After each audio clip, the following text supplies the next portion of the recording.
हम स्टडी करेंगे हार्ट के बारे में। हार्ट आपको पता है जनरली सब लोग जानते हैं कि हार्ट जो है बहुत इंपॉर्टेंट ऑर्गन है और हार्ट अगर रुक जाए तो उसकी वजह से फौरी तौर पे डेथ हो जाती है। लेकिन हार्ट एक्चुअली क्या काम करता है और कैसे काम करता है, ये हम आज के लेक्चर में देखेंगे। तो आज के लेक्चर में मेनली हम स्टडी करेंगे कि हार्ट का स्ट्रक्चर कैसा होता है।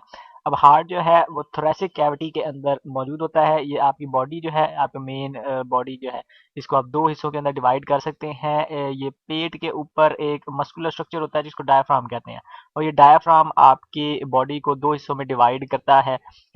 ये ऊपर वाला हिस्सा जो है थोरेसिक कैविटी कहलाता है, और इसके नीचे एब्डोमिनल कैविटी होती है जिसमें आपका पेट और आपकी आंतें वगैरह होती हैं। तो ये आपके सीने में जो कैविटी होती है, खाना बना हुआ होता है, इसको थोरेसिक कैविटी कहते हैं। और आपका हार्ट जो है ये थोरेसिक कैविटी के अंदर मौजूद होता है। हार्ट के बाहर एक मेम्ब्रेन के अंदर हार्ट लिपटा हुआ होता है, एक नरम सी झिल्ली होती है जिसको हम पेरिकार्डियम कहते हैं।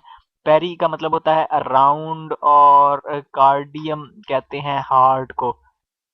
तो पेरिकार्डियम का मतलब है ये वो मेम्ब्रेन होती है या झिल्ली होती है जिसने हार्ट को कवर किया हुआ होता है, और इस मेम्ब्रेन के अंदर पेरिकार्डियल फ्लूइड भरा हुआ होता है। और ये फ्लूइड जो है ये कुशन का काम करता है और हार्ट को एक तो झटकों वगैरह से बचाता है, और ज़रूरत से ज़्यादा एक्सपैंड होने से या कॉन्ट्रैक्ट होने से बचाने में हेल्प करता है।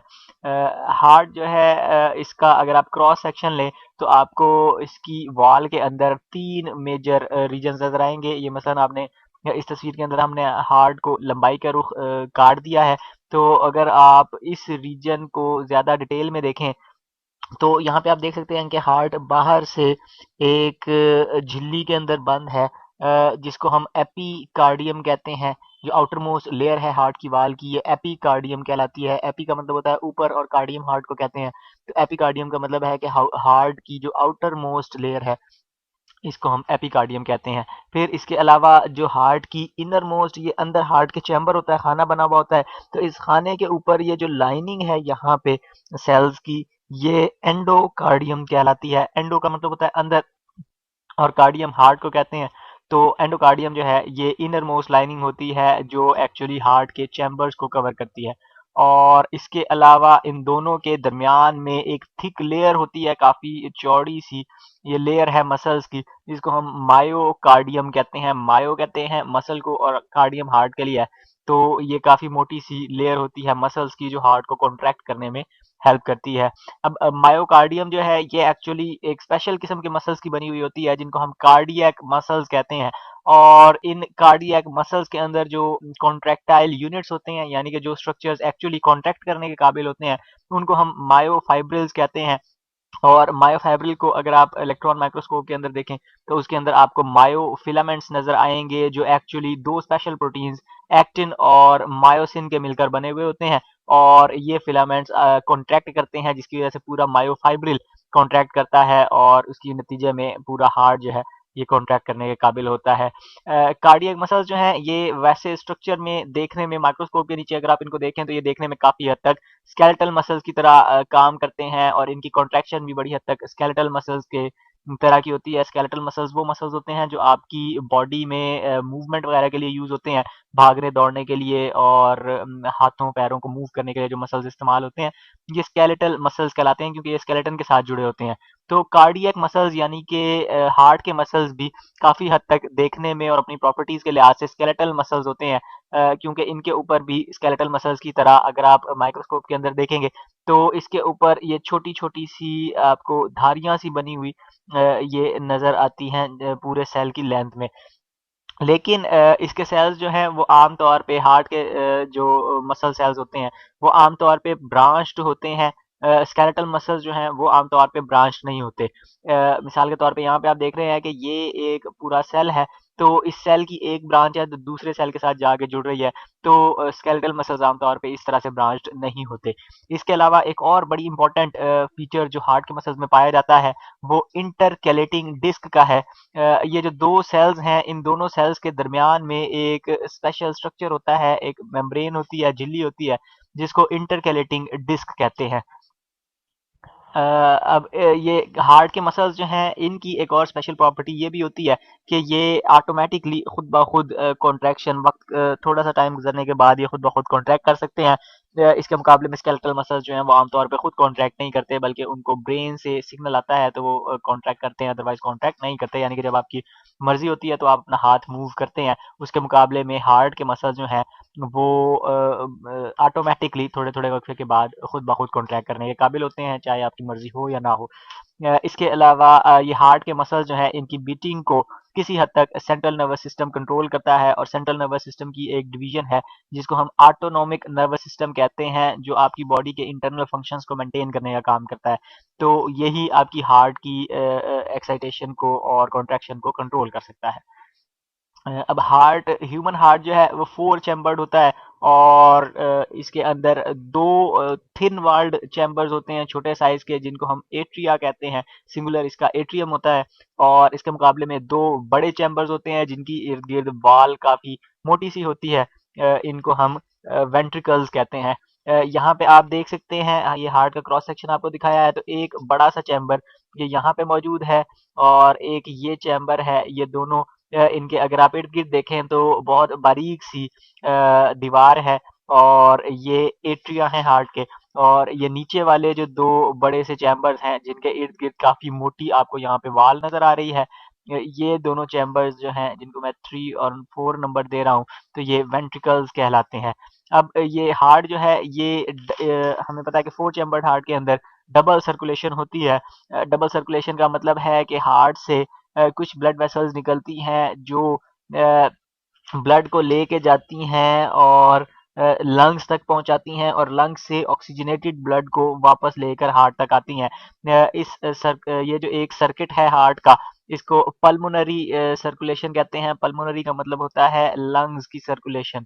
और इसके मुकाबले में एक और सर्किट होता है हार्ट का, जो ब्लड को बॉडी के बाकी तमाम ऑर्गन्स तक लेके जाता है, और उन ऑर्गन्स को, मसलन आपके मसल्स को, टांगों को, बाजुओं को, आपके सर को, आँखों वगैरह को, बाकी सारे ऑर्गन्स को जो है ये ऑक्सीजन सप्लाई करता है, और फिर वापस ये सर्किट उस ब्लड को वापस लेके आता है हार्ट तक।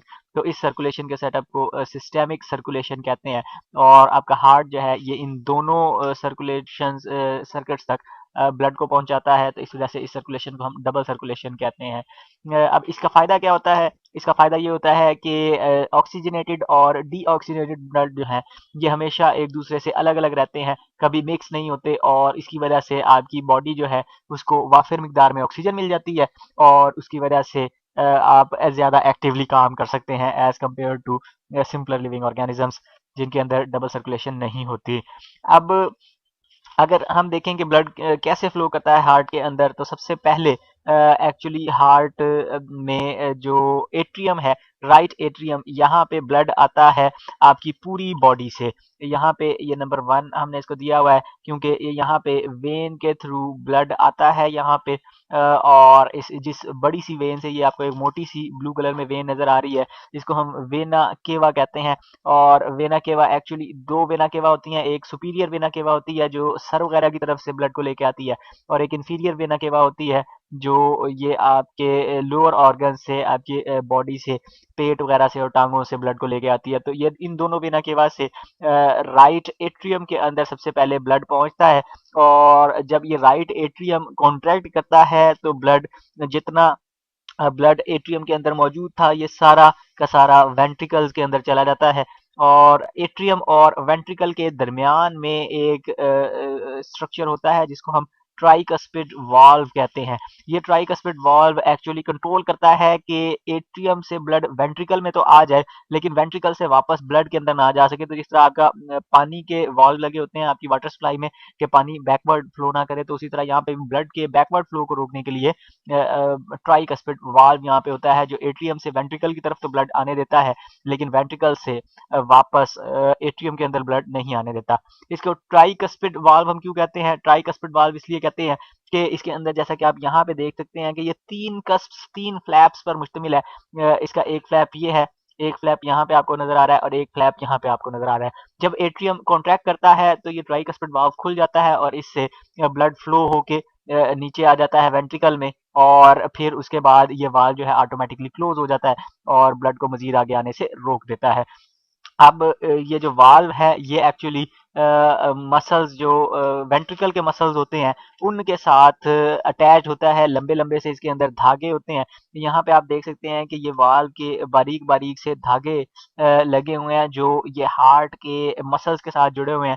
इन मसल्स को हम पेपिलरी मसल्स कहते हैं, और ये जो बारीक बारीक से धागे आपको नजर आ रहे हैं जिनसे ये जुड़ा हुआ है, इनको हम ये फाइब्रस कॉर्ड होते हैं, यानी कि बारीक बारीक से धागे होते हैं जिनको कॉर्डी टेंडिनी कहते हैं, और इनके ज़रिए से ये वाल्व्स वेंट्रिकल के मसल्स के साथ जुड़े हुए होते हैं। एक तो ये राइट वेंट्रिकल का वाल्व है जिसको हम ट्राइकस्पिड वाल्व कहते हैं। इसी तरह लेफ्ट वेंट्रिकल के और लेफ्ट एट्रियम और लेफ्ट वेंट्रिकल के दरमियान में भी एक वाल्व होता है जिसको हम बाइकस्पिड वाल्व कहते हैं।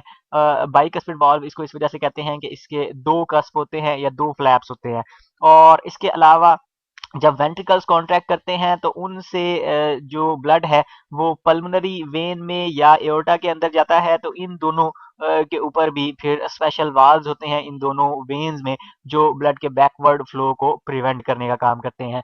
अब जब राइट वेंट्रिकल के अंदर ब्लड पहुंच जाएगा, यहाँ पे हमने देखा कि राइट एट्रियम से ब्लड फ्लो हुआ और राइट वेंट्रिकल में चला गया, तो राइट वेंट्रिकल जिस वक्त कॉन्ट्रैक्ट करता है तो उसकी वजह से ये सारा ब्लड यहाँ से 3 नंबर से फ्लो होता हुआ और ये पल्मोनरी जो वेन है, पल्मोनरी ट्रंक, इसके अंदर चला जाता है, और ये बड़ी सी आर्टरी है और इसके ज़रिए से डीऑक्सीजनेटेड ब्लड सप्लाई कर दिया जाता है लंग्स को, और लंग्स को पल्मोनरी आर्टरीज के ज़रिए से ब्लड सप्लाई होता है। पल्मोनरी आर्टरी आगे से जाके 2 हिस्सों में बढ़ जाती है, एक इसका लेफ्ट आर्टरी जाती है और एक राइट आर्टरी जाती है, और ये दोनों लंग्स को ब्लड सप्लाई करती है।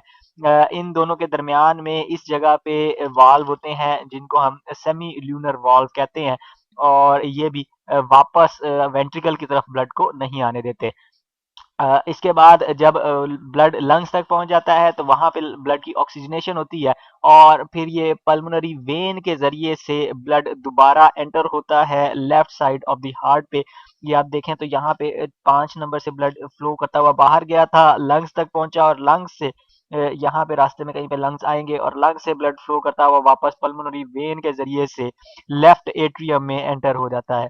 अब लेफ्ट एट्रियम में एंटर होने के बाद जब एट्रियम कॉन्ट्रैक्ट करता है तो सारा ब्लड लेफ्ट वेंट्रिकल में पहुंच जाता है, और इसके दरमियान में बाइकस्पिड वाल्व मौजूद है, और फिर उसके बाद वेंट्रिकल कॉन्ट्रैक्ट करता है, और जब ये वेंट्रिकल कॉन्ट्रैक्ट करता है तो यहाँ नीचे से ब्लड होता हुआ ये एओर्टा के अंदर पहुंचता है, और एओर्टा जो है ये बॉडी के बाकी तमाम ऑर्गन्स तक ब्लड को लेकर जाती है, लंग्स के अलावा बाकी तमाम ऑर्गन तक ब्लड को पहुंचाया जाता है।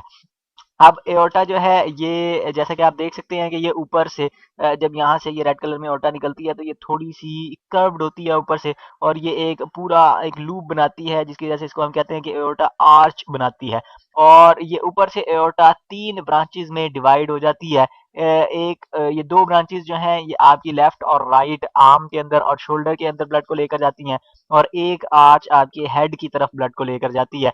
तो ये 3 ब्रांचेस बनाती है। इसके अलावा जो एओर्टा की मेन ब्रांच है वो नीचे की तरफ आती है, और नीचे आते हुए वो लिवर को और इंटेस्टाइन्स को और बाकी तमाम ऑर्गन्स को ब्लड सप्लाई करती है, और उसके बाद ये अल्टीमेटली डिवाइड हो जाती है 2 मेन ब्रांचेस के अंदर जिनको हम इलियक आर्टरीज कहते हैं, और ये इलियक आर्टरीज आपकी जो है टांगों को ब्लड सप्लाई करती हैं। अब उसके बाद ब्लड जो है तमाम ऑर्गन्स से अल्टीमेटली कलेक्ट किया जाता है। मिसाल के तौर पे इलियक वेन्स ब्लड को कलेक्ट करती हैं आपकी लेग्स से, और उसको दोबारा आके मिलती हैं और इंफीरियर वेना केवा के अंदर डाल देती हैं। इसी तरह रीनल वेन किडनी से ब्लड कलेक्ट करती है, इसी तरह हेपेटिक वेन लिवर से ब्लड कलेक्ट करती है, इसी तरह स्मॉल इंटेस्टाइन वगैरह से hepatic portal vein blood collect करती है, और ये सारा ब्लड इंफीरियर वेना केवा से वापस राइट एट्रियम में पहुंचा दिया जाता है। इसी तरह हेड और शोल्डर्स वगैरह की तरफ से जो ब्लड आ रहा होता है वो सुपीरियर वेना केवा के थ्रू राइट एट्रियम में पहुंचा दिया जाता है, और ये ब्लड का साइकिल एक दफा से फिर दोबारा शुरू होता है कि वेंट्रिकल से ब्लड जाएगा लंग्स में, लंग्स से फिर दोबारा वापस आएगा, और फिर दोबारा पूरी बॉडी को सप्लाई कर दिया जाता है। तो ये था हमारा आज का लेक्चर। आज के लेक्चर में हमने हार्ट के स्ट्रक्चर को डिटेल में स्टडी किया है कि कैसे 4 चैम्बर्ड हार्ट किन-किन हिस्सों पर मुश्तमिल होता है और कैसे काम करता है। हमने देखा कि हार्ट के बाहर एक स्पेशल झिल्ली होती है, मेम्ब्रेन होती है जो इसकी प्रोटेक्शन का काम करती है। इसको पेरिकार्डियम कहते हैं और इसके अलावा हार्ट के जो स्ट्रक्चर है अगर उसको देखा जाए तो उसके अंदर 3 लेयर्स होती हैं। एक एपिकार्डियम होती है जो बाहर से हार्ट को कवर करती है, एंडोकार्डियम अंदर से कवर करती है और इन दोनों के दरमियान में मायोकार्डियम मौजूद होती है। मायोकार्डियम के अंदर कार्डियक मसल्स होते हैं जो एक स्पेशल किस्म के मसल्स हैं, ऑटोमेटिकली कॉन्ट्रैक्ट करते हैं और आपके वॉलंटरी कंट्रोल में नहीं होते। अपनी मर्जी से स्पेसिफिक टाइम के बाद खुद ब खुद कॉन्ट्रैक्ट करने की सलाहियत रखते हैं। फिर हमने देखा कि हार्ट ह्यूमंस के अंदर डबल सर्किट सर्कुलेशन मेंटेन करता है, यानी कि एक पल्मोनरी सर्कुलेशन का सर्किट है जो ब्लड को लंग्स तक लेके जाता है और एक सिस्टेमिक सर्कुलेशन का सिस्टम है जो पूरी बॉडी को ब्लड सप्लाई करता है। हमने देखा कि कैसे 4 जो ब्लड के चैम्बर्स हैं उनके अंदर ब्लड एक के बाद दूसरा स्टेप बाय स्टेप एंटर होता है और हमने ये भी देखा है आज के लेक्चर में कि कैसे ब्लड एओर्टा के थ्रू पूरी बॉडी को सप्लाई किया जाता है और फिर वेना केवा के थ्रू वापस हार्ट तक पहुंच जाता है।